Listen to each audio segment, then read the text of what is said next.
Yo, what up, everybody? Welcome back to another video, nigga. Hey, this top 10 superhero power demonstration scenes in movies, nigga. Volume 2. Let's get into it. Yeah. Let's go.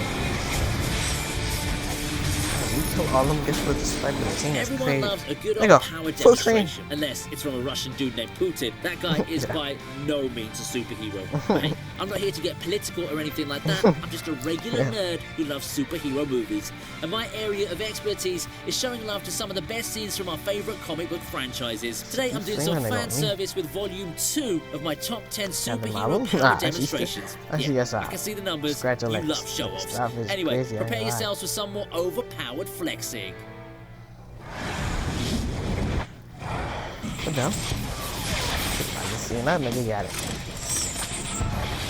It was really hard for me not to include Hollywood's favourite madman in Volume 1, so it's only fair that I kick things off with Nicolas Cage as the freaking Ghost Rider. The scene starts off with Carrigan's goons facing off against the fiery skeleton as they hold Nadia and Danny hostage. They land the first blow with their mega bazooka thingy, but of course, that wasn't going to do shit. Ghost Rider proceeds to whip their asses and swallow some bullets in a sequence that really shouldn't have been included in a PG-13 movie. I swear, could have easily hit my top 3 if they showed the gory stuff. Anyway, the best part of this scene is when Ghost Rider takes control of a freaking excavator and lights it up just like his bike. Those visuals were just something else, and honestly speaking, the Skull Badass knew exactly what he was doing here by showing off his hellbound powers. Not that I'm complaining though, the scene was lit. Look into my eyes. Just close your eyes. That is caused that on the south.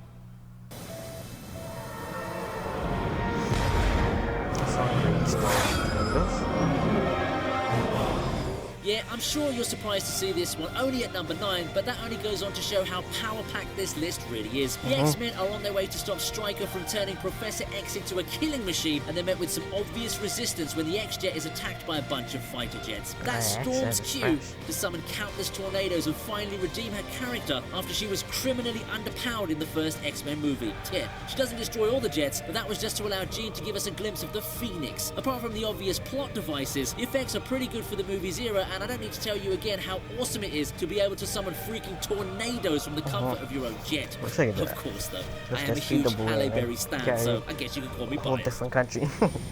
Just relax. Everybody okay back there? Okay, hold it down. I'm always angry. Yes. Hulk needs no introduction because he always makes his entrances so damn entertaining. He further cements that notion in what I believe is his most appealing transformation scene. Loki's released the Chitauri army upon New York, and if those alien warriors weren't bad enough, they also brought along these massive leviathans that are basically flying monster whales. Yeah, you definitely don't want to meet one of these, okay? Obviously the Avengers are having a hard time keeping up with the army, but then Bruce Banner makes his entry on a broken down scooter and decides it's time to show the puny god what he's all about. He transforms into the angry green giant and takes down a freaking Leviathan with just one punch. I wonder if Saitama would approve of that. The moment is perfectly synchronized from Hulk's instant transformation to the actual punch, and it was easily one of the highlights of a movie that hasn't really aged well as its sequels. And Hulk. Smash. Well, that nigga ice cream.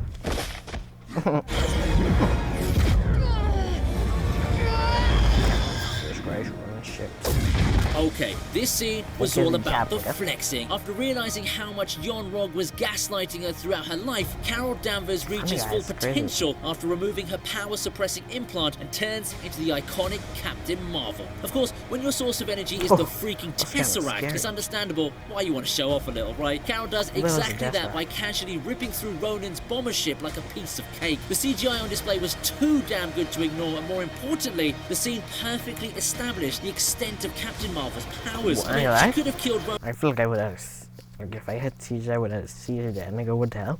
I had to close my eyes for that when she's flying through that shit. That was too much color. Too, but let's remember he needed to fulfill his contract for the Guardians of the Galaxy movie, so she's got to play nice, right? We could have used that kind of sass in Infinity War, but hey, I don't write the scripts. Either way, that was one hell of a power demonstration.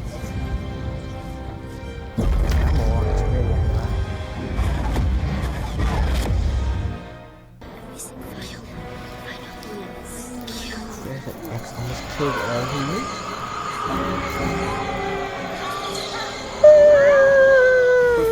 Lex has been killing it in my recent videos. No pun intended there, and for good reason. I'm pumped for the multiverse of madness. But yeah, even when the psychic Baldy wasn't getting into confrontations with Doctor Strange, he did have an impressive reputation without ever showing off the true extent of his powers. X2 changed that for us when we saw him using Stryker's Cerebro. First, the dude was going to kill all the mutants, and we all breathed a collective sigh of relief when Magneto intervened. Unfortunately, the secondary villain switched the settings to make humans the new target, and what followed was truly horrific. It's not like we got to see anything too graphic, but even the animated simulations of people getting attacked by his psychic waves were a bit too much to take in. Just the idea that Charles Xavier could wipe out all of humanity just by sitting indoors was enough to cement his place as a top-tier mutant, and I am glad that Storm put an end to it at the right time. I guess working from home isn't as safe as we're made to believe.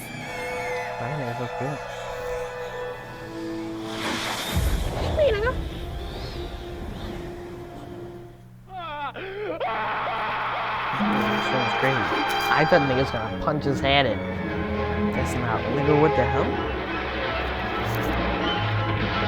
I thought he was gonna punch his head in. The 1978 original makes it to the top 5. This is right after Lex Luthor bombs the San Andreas Fault and Lois suffocates after falling into one of the crevices. She seemingly dies, and that totally breaks Superman's heart. Now, we humans would just have to deal with that situation, but not the son of Krypton. Yep, Kal-El simply lets out an over-processed roar and flies all around the world to reverse time so that the whole thing is avoided. Yeah, I know he broke the rules and the logic is still a little bit sus, but who cares? The dude literally went back in time. The visuals are nicely done, especially considering there was no CGI back then, and more importantly, we got to see Clark Kent finally use his powers for a selfish reason. Well, he did save her life, but would he have considered doing the same thing if it was just some random dude? Yeah, just let that sink into your heads. Let me tell you something, Miss Lane. I think he really cares about you.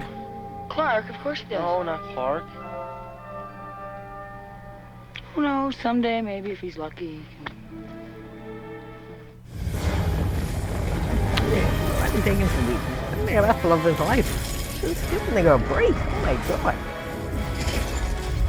There's just something about pairing Marvel's female superheroes with an Infinity Stone's power. It just takes them to another level. Wanda Maximoff already gave us a little flex in Infinity War when she held off Thanos and destroyed the Mind Stone at the same time. But even that comes nowhere close to how she totally owned the Mad Titan in their brief matchup during the final battle in Endgame. She doesn't even give him a chance with all the shit she pulls on him. She wrecks his armor with her red laser spells, and even his mighty sword can't get through to her. This was right after the Purple Giant took on Iron Man, Thor, and Captain America all at once. Of course, the villain had to play spoilt sport and used his explosives to get out of the situation, but even then, the Scarlet Witch easily won that encounter. She really did do justice to the saying, "Hell hath no fury like a woman scorned."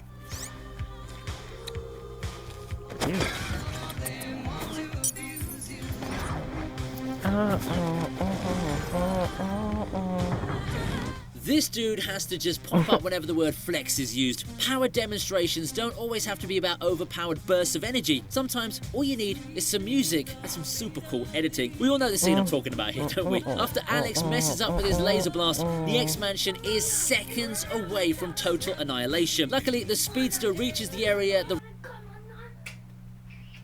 right time and shows off his super speed in an excessive display that actually works because of the added drama. We've all seen the speedster in action before, but this time he's got to work in overdrive as he's got a lot of students to save, and he pulls it off too. There's a certain amount of tension building going on because some of the saves are pretty close calls, so it feels even more satisfying when we see him complete his grand rescue with relative ease. Well, maybe Alex would have had a different opinion, but I guess it's a fair trade for this superbly choreographed sequence. I mean, that, you said all that up. I wouldn't have been able to do that.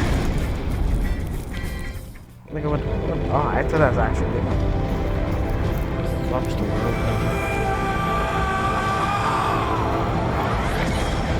Come on, you know Henry Cavill Superman was gonna show up at some point, right? After Zod unleashes the World Engine to terraform Metropolis, Kal-El teams up with the army to take on the Kryptonian forces. It starts with Superman having to face off against some Doc Ock-looking arms that are a lot tougher to face than Otto Octavius' tech. But then Clark pulls off some serious strength as he takes on a direct hit from the World Engine's energy beam. If that wasn't cool enough, he just flies straight into it right after and destroys the gigantic ship with one blow. Damn. I almost forgot how impressively directed this whole scene was. Of course, we have the iconic Zod versus Superman fight after this. There's just something about the way Clark shows off his strength in this sequence that just totally blows me away. The only way to know how strong is to keep testing your limits. Just gotta go faster than the speed of light, far beyond the speed of light. Gotta break the rule, Barry, and you gotta do it now.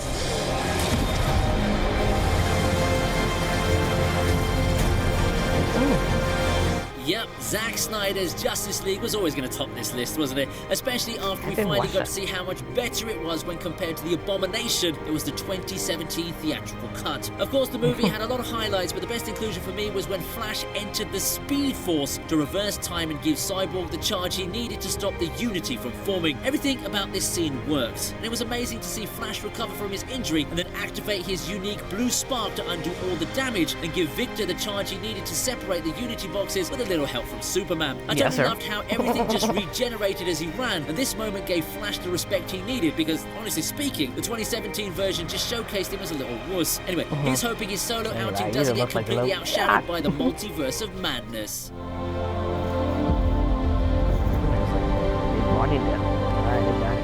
And there you go.